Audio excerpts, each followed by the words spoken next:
Hi నమస్తే, నేను మీరు Apollo Bhaskar, high court advocate Hyderabad.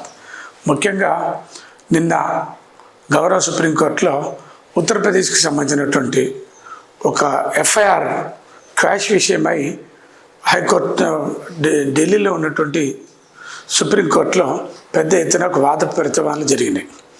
ముఖ్యంగా సివిల్ వివాదం కొనసాగుతున్నప్పుడు, సివిల్ వివాదంలో ఉండగా ఎవరో ఒకరు పోయి పోలీసులను మేనేజ్ చేసి ఎఫ్ఐఆర్లు ఇష్యూ చేయిస్తే, అక్రమంగా క్రిమినల్ కేసులు పెడితే సివిల్ కేసులని క్రిమినల్ కేసుల కింద కన్వర్ట్ చేసినప్పుడు అలా చేయటం తప్పు అని, అలా చేసినటువంటి వ్యక్తులు నేరస్తులని, దానికి పాల్పడ్డటువంటి పోలీసుల మీద 50,000 రూపాయల ఫైన్ వేస్తూ సుప్రీంకోర్టు సంచలనాత్మకమైనటువంటి ఒక తీర్పుని ఇవ్వడం జరిగింది.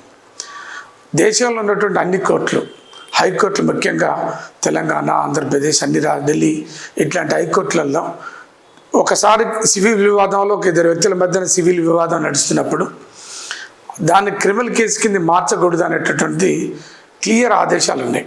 అయినప్పటికీ పోలీసులు మేనేజ్ అయ్యి, ఇన్ఫ్లుయెన్స్ అయ్యి, కావాలని చెప్పేసి ఒక వ్యక్తికి కొమ్ము కాస్తూ మరొక వ్యక్తి మీద కేసులు పెట్టడం, ఈ రకంగా అన్యాయం చేస్తున్నటువంటి పరిస్థితి. దాన్ని ఉత్తరప్రదేశ్లో ఒక బిర్యానీ అనేటువంటి ఒక వ్యక్తికి సంబంధించినటువంటి సివిల్ వివాదం.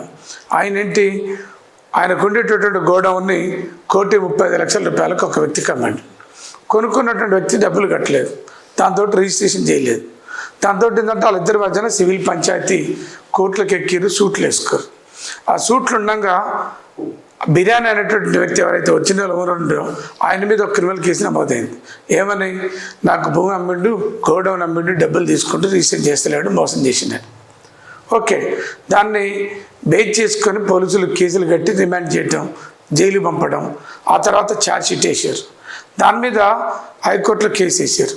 ఆ తర్వాత అది ఢిల్లీ సుప్రీంకోర్టు దానికి వచ్చింది. ఆ తర్వాత ఏంటంటే పెద్ద ఎత్తున ఈ రకంగా సివిల్ డిస్ప్యూట్లు ఉన్నప్పుడు కేసులు కట్టడం అన్యాయం అని ఆ కేసుని క్లోజ్ చేస్తూ గౌరవ సుప్రీంకోర్టు ఆ కేసుని నమోదు చేసినటువంటి పోలీస్ అధికారులకు 50,000 రూపాయల చొప్పున జరిమానా విధించడం అని జరిగింది. నిజంగా సివిల్ డిస్ప్యూట్లు ఉన్నప్పుడు క్రిమినల్ కేసులు కట్టొద్దు, సివిల్ వివాదాలలోకి పోలీసులు రావద్దు. అయినప్పటికీ వాళ్ళు జోక్యం చేస్తున్నటువంటి పరిస్థితి. అట్లాంటి వివాదాలు వచ్చినప్పుడు, పోలీసులు ఇంటర్ఫియర్ అయినప్పుడు ఆర్టికల్ 226 అనేటువంటిది ఒక కాన్స్టిట్యూషన్ ఆఫ్ ఇండియాలో ఒక ఆర్టికల్ ఉంది. దాన్ని బేస్ చేసుకొని మీరు ఏదైనా ఒక న్యాయవాదిని పెట్టుకొని ఇట్లాంటి అనవసరమైనటువంటి జోక్యాన్ని తగ్గించుకోవడానికి ఒక అవకాశం ఉంది.